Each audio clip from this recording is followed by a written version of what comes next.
Please join me in welcoming David Lecours.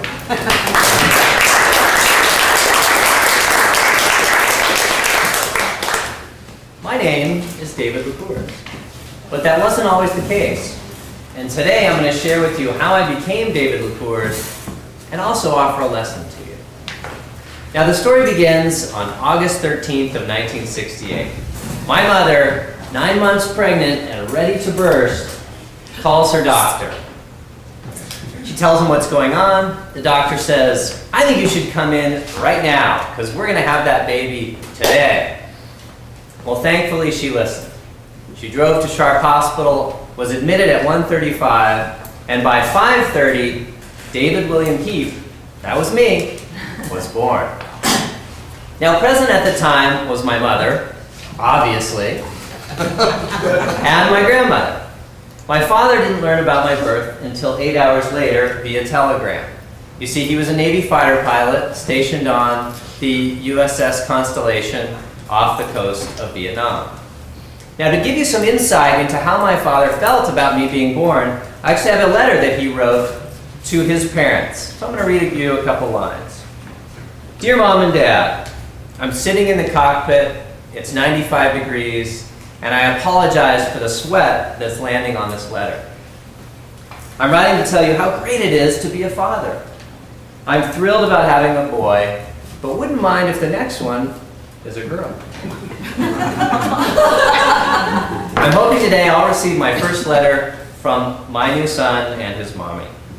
I just hope that Sandy and I can be as great a parents as you have been to us. We had some bad luck recently. A sister squadron's plane was shot down over Vietnam. Both the pilots were able to eject and were most likely taken captive. Our ship, the Constellation, has had an amazing, impeccable safety record up until now. Let's hope that it continues. Love, Bill." So it's now August 24th. It's 11 days after my birth, and my mom and her mom are at our home in Rancho Bernardo, and they're getting ready to go to the airport. My aunt is coming to California for the first time to meet me. There's a knock at the door. My mom answers the door, and instantly her world implodes. Because standing at the door is a naval officer, a Navy chaplain, and 2 wives of the commanding officers of my father's squadron. And they don't have to say anything because instantly she knows that her friend from junior high school, who became her sweetheart in high school, who became her fiance in college, who became her husband, is not coming home. And she also knows that I'll never get the opportunity to meet my father. So let me explain to you what happened that day.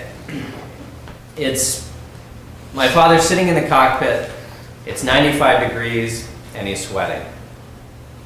He gives the signal to the catapult officer to engage the catapult. And the catapult is essentially a mechanical device that shoots an airplane off of a carrier, an aircraft carrier. So this is the plane that my father was in, an F-4 Phantom. And the F-4 has 3 wheels, 1 in the front and 2 in the rear. So once the catapult engages, it's 1.7 seconds for the plane to extend the length of the carrier. About halfway down, the left tire explodes. So as you can imagine, this not only slows the plane down, which doesn't give it the velocity it needs to gain flight, but it also sends the plane off the edge of the deck at a strange angle. So instantly the plane is inverted, and it's on this collision course with the ocean below.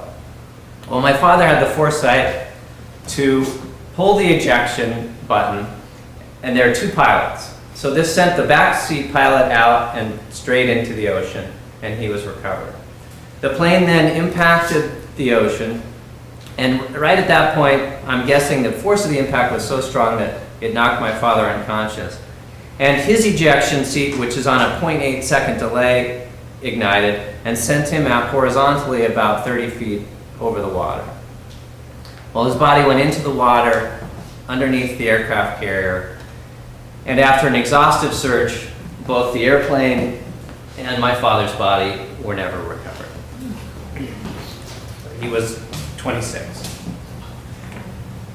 Now, as my mom says, you never really get over something like this. You just learn to move on. And one of the ways that she was able to move on was support of the Navy community, the Navy wives, the friends and the family that would come around and support her.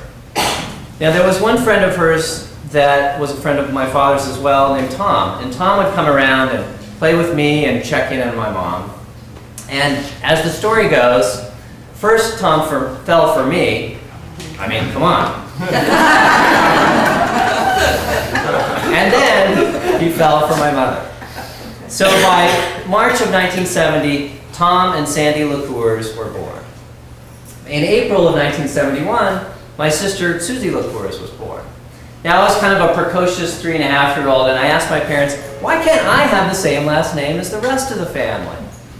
And this was very difficult for my folks, because on one hand, they wanted to honor the legacy of my name that I was born with and the paternal grandparents I still had this relationship with. And then on the other hand, we were this new family unit, and we were creating our own life together. And my parents didn't want me to have to explain this tragedy every time somebody met me and said, why is your name Heap and everybody else in your family is named Lecours? Well, ultimately, Tom Lecours adopted me. And as you know today, I'm David Lecours. Now, the way you spell my last name is Lecours. Now, the root of that word is C-O-U-R. And if you remember your Latin, that means the heart.